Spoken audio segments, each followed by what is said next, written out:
Il faut dire la vérité aux Sénégalais. Ala Dieng.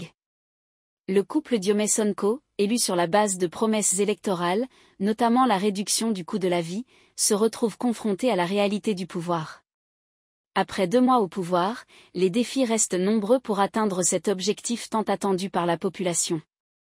Invité de l'émission Nancy Wax de Dakaractu, Ala Dieng, directeur exécutif de Unacois Yessal, est convaincu que la réduction du coût de la vie est un processus complexe et de longue haleine. C'était une promesse de campagne, mais une fois arrivés au pouvoir, les réalités nous rattrapent, malgré nos bonnes intentions. Il est important d'être franc et de dire la vérité à la population. La réduction du coût de la vie ne sera pas facile à réaliser, affirme-t-il. Il souligne que les contraintes du marché mondial et notre dépendance économique vis-à-vis de l'étranger compliquent davantage la situation.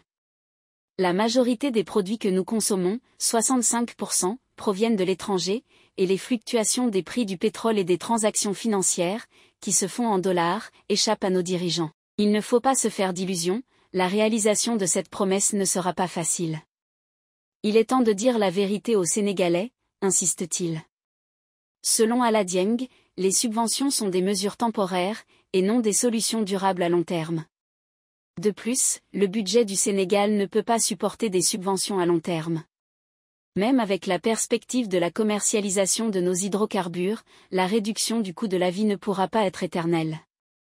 Par ailleurs, le syndicaliste dénonce les dirigeants des organisations syndicales qui restent trop longtemps au pouvoir et qui sont réticents à l'alternance.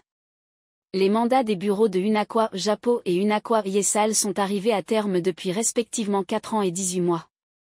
Par conséquent, ils n'ont plus de légitimité pour parler au nom des commerçants. De plus, ils refusent le renouvellement des instances par peur de perdre leur poste lors des assemblées générales, dénonce Ala Dieng.